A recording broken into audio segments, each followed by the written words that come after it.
नमस्कार, आप देख रहे हैं आज तक डिजिटल और मैं हूं आपके साथ अनूप आकाश वर्मा। मेरे साथ हैं क्राइम तक के डिप्टी एडिटर चिराग गोठी। चिराग, बहुत बहुत स्वागत है आपका। और आज जो खबर है वो खबर हनी ट्रैप से जुड़ी हुई है। पाकिस्तान से लगता हुआ राजस्थान का ज़िला है जैसलमेर, और जैसलमेर में जो आर्मी कैंटीन है उसमें खाना बनाने वाले, वहाँ की मेस में खाना बनाने वाला एक जो कर्मचारी है उसे हुस्न के जाल में फांस लिया पाकिस्तान की एक लड़की ने। और नतीजा ये हुआ कि वो यहाँ से इंटरनल जो जानकारियाँ हैं, जो भी उसके हाथ लग पा रही थी, जैसे भी वो सारी चीज़ें वो उसको वहाँ पर लीक कर रहा था। अब ये पकड़ा गया है। यहाँ तक ये खबर अभी हमारे पास आई है। आपके पास क्या जानकारी है? देखिए, ये बहुत सीरियस इशू है और ख़ासकर हमने अक्सर देखा है कि राजस्थान जो पाकिस्तान की सीमा से लगा हुआ है, पंजाब, इन जगहों पर ही ज़्यादा होता है। ये खबर ये थी कि एक शख्स को पकड़ा है जिसका नाम ये बताते हैं कि तहसील खंड से इसको पकड़ा गया है। विक्रम सिंह इसका नाम है। और ये सोशल मीडिया के ज़रिए एक पाकिस्तान महिला के संपर्क में आया था और उसके बाद ये यहाँ जो महत्वपूर्ण जानकारियाँ हैं वो इन्फॉर्मेशन फ्लोट कर रहा था नेबरिंग कंट्री को। इसके बारे में जानकारी मिली एजेंसीज को और उन्होंने सख्ती दिखाते हुए पूरा ट्रैप लगाया और इसको फंसाया मतलब इसको पकड़ा। जब जांच की गई तो पता चला कि इसके पास से काफ़ी डॉक्यूमेंट्स मिले हैं। अब सवाल ये उठता है कि इसके पास ऐसे क्रूशल डॉक्यूमेंट कैसे पहुंच गए, क्योंकि ये तो बहुत सीक्रेट इन्फॉर्मेशन होती है और ऐसे में ये इस तक लगना तो ये अपने आप में बड़ी बात है। इस बारे में जो अतिरिक्त महानिदेशक पुलिस है उन्होंने भी जानकारी दी। उन्होंने बताया कि जो आईएसआई है वो जासूसी गतिविधियों पर राजस्थान इंटेलिजेंस द्वारा सतत निगरानी रखी जाती है। जो आईएसआई जिस तरह की गतिविधियां कर रही है लगातार, और इसी निगरानी के तहत बीकानेर के डूंगरगढ़ इलाके में इस हैंडलर को पकड़ा है। और ये बताते हैं कि जो इंटेलिजेंस जयपुर की टीम द्वारा विक्रम सिंह की गतिविधियों पर नज़र भी रखी जा रही थी। बहुत टाइम से इस पर वॉच था। ऐसा नहीं कि एकदम इसको पकड़ा गया। इसके बारे में बहुत स्पेसिफिक जानकारी थी कि कुछ ये अकाउंट्स में डील करता है, ये कुछ सोशल मीडिया अकाउंट्स को फॉलो करता है और ऐसे फॉलो करता है कि जो यहाँ के नहीं है।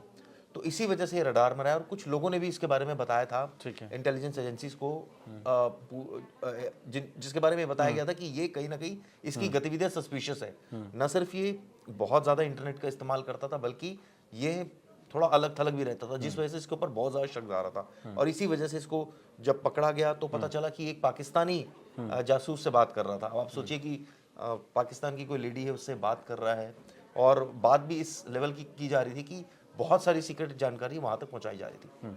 और जब चूंकि जांच जब इसकी की गई, जब इसको पकड़ा गया तो इस दौरान पाया गया कि वो दरअसल पूरी तरीके से हनी ट्रैप में फंसा हुआ है। सोशल मीडिया के जरिए पाक महिला एजेंट के संपर्क में रहकर सामरिक महत्व की सूचनाओं को साझा कर रहा था, जो कि बहुत ही एक तरीके से गुप्त सूचनाएं होती हैं। आरोपी आर्मी एरिया महाजन बीकानेर में लंबे समय से वेट कैंटीन का संचालन कर रहा था और करीब 1 साल से वो पाक खुफिया एजेंट अनीता के संपर्क में था, जो उसने अपना फर्जी नाम बताया था। पाक हैंडलर के चाहे जाने पर विक्रम सिंह आर्मी एरिया की संवेदनशील जानकारियां, वहां की तस्वीरें, वहां के वीडियोस बनाकर लोकेशन और यूनिट की सारी जानकारी जो है वो उपलब्ध करा रहा था। फिलहाल उसे गिरफ्तार किया गया है और उसके पास से मोबाइल फ़ोन बरामद हुआ है, जिसका इस्तेमाल करके वो जासूसी कर रहा था। उसके मोबाइल डेटा का तकनीकी विश्लेषण करने के बाद ही ये तथ्यों की पुष्टि की गई है। लेकिन सवाल ये है कि जो लोग अभी हमें देख रहे हैं, हनी ट्रैप क्या है ये तो सभी लोग जानते हैं, लेकिन कोई पाकिस्तान की लड़की मसलन हनी ट्रैप का जाल भारत की सीमा में बिछाती है तो यहाँ के लड़के, कई बार फौजी भी फंस जाते हैं। हमारे इस तरह की भी खबरें सामने आई हैं और उनको भी फिर उस तरीके से सजा दी जाती है, कोर्ट मार्शल या जो भी है। तो ये कैसे फंसते हैं, जाल कैसे बिछाया जाता है, क्या प्रलोभन दिया जाता है, ये भी जानते हैं। फंसने वाला जानता है कि ठीक है, किसी की खूबसूरती पर कोई फ़िदा हो गया मसलन, उसे मालूम है कि ये मिलेगी नहीं, हम पहुँच नहीं सकते उसके पास तक। तो कैसे, क्या जाल, क्या तरीका होता है कि एक लड़की जो सीमा के उस पार है उसके मोहपाश में इस कदर आदमी अंधा हो जाता है कि सब कुछ लुटाने पर आमादा हो जाता है। ऐसे ढेरों किस्से हैं, ये तो उसका एक नमूना भर है। बिल्कुल आपने ठीक कहा। दरअसल प्रलोभन तो दिए जाते हैं। कई बार ऐसे हमने देखा कई केसेस में। मुझे याद भी थोड़े दिनों पहले पकड़ा गया था, उसमें ये था कि एक अकाउंट में उसके पैसे आ रहे थे। अच्छा, सिर्फ हुस्न का मामला नहीं था। हाँ, पैसे भी आ रहे थे और कहीं ना कहीं उसको बहुत सारे फेवर्स दिए जा रहे थे। इस वजह से वो आरोपी इस तरह का काम कर रहा था। इस केस में भी बहुत क्लियर कट है कि भाई महिला से नेचुरली, आप सोशल मीडिया पर आप देखिए अक्सर लोगों के पास कोई लेडी किसी महिला की अगर फ्रेंड रिक्वेस्ट आ जाए तो कितना एक्साइटेड होकर उसको ओके कर देते हैं कई बार, या कई बार कहते हैं अच्छा ये कौन है महिला, उसकी जांच करनी शुरू कर देते हैं।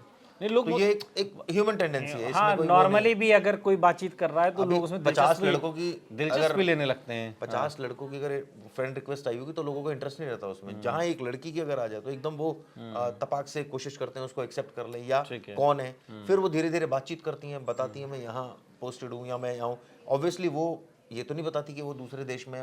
कई बार ऐसा होता है कि उसको ब्लफ किया जाता है कि भाई मैं तो यहीं रहती हूँ, आपके एरिया के आसपास रहती हूँ, क्योंकि जो इस तरह की फ्रेंड रिक्वेस्ट भेज रहा है उसको तो सब पता है, उसको कई बार तो चिराग ये पता रहता है ना आरोपी को कि वो फला जो महिला है या लड़की वो तो पाकिस्तान की है, तो उनके प्रलोभन में क्या हुस्न सिर्फ पहले ही सीढ़ी होती है, पहला पायदान होता है, उसके बाद पैसा भी होता है, उसके बाद सब ईमान धर्म जमीर सब बेच देने वाली बात होती है। फिर बिल्कुल आपने ठीक कहा, यही बात होती है कि इसमें ऐसा नहीं सिर्फ पैसे का खेल है।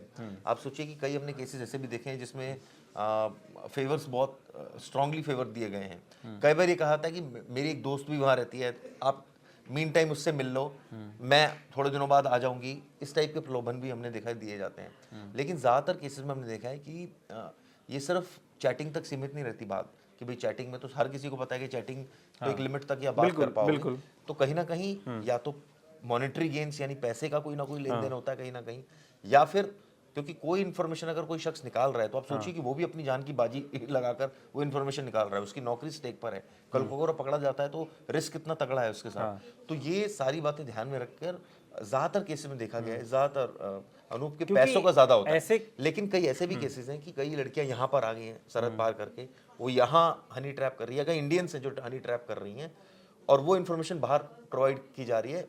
वो जो इंडियन है वो सिर्फ एक मिडलमैन की तरह काम कर रही है।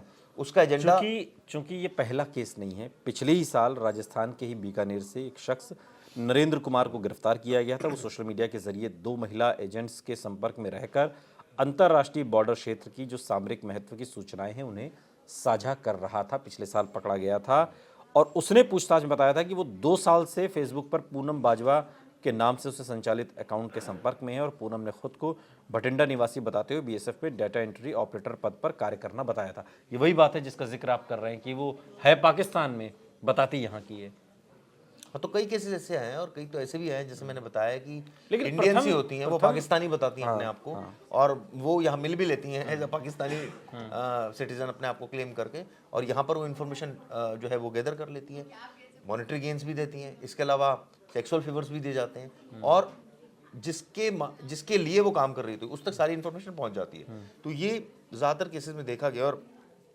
कई लोग इसमें पकड़े गए। और जासूसी की जहाँ तक बात है, इसमें तो हम सबको पता है पाकिस्तान एम्बेसी में भी कई लोग पकड़े गए हैं जो इस तरह की घटनाओं को अंजाम दे रहे थे। तो ये तो बहुत पुराना सिलसिला है जो लगातार चलता आ रहा है, और इसको अब ये केस सामने आया है तो नेचुरली इसका कनेक्शन पाकिस्तान से हो रहा है। तो ये ये नहीं कह सकते कि पाकिस्तान की एक मॉडस ऑपरेंडी है, इसको ही कहा ये भी नहीं कह सकते कि ये केस अब सामने आ गया है, आरोपी पकड़ा गया है और चाक चौबंद व्यवस्था हो जाएगी और आज के बाद कोई जासूसी में पकड़ा नहीं जाएगा। ये भी नहीं कह सकते। क्यों नहीं कह सकते? क्योंकि ये पिछले जब से मुल्क आज़ाद हुआ है तब से ये चीज़ें लगातार चली आ रही है।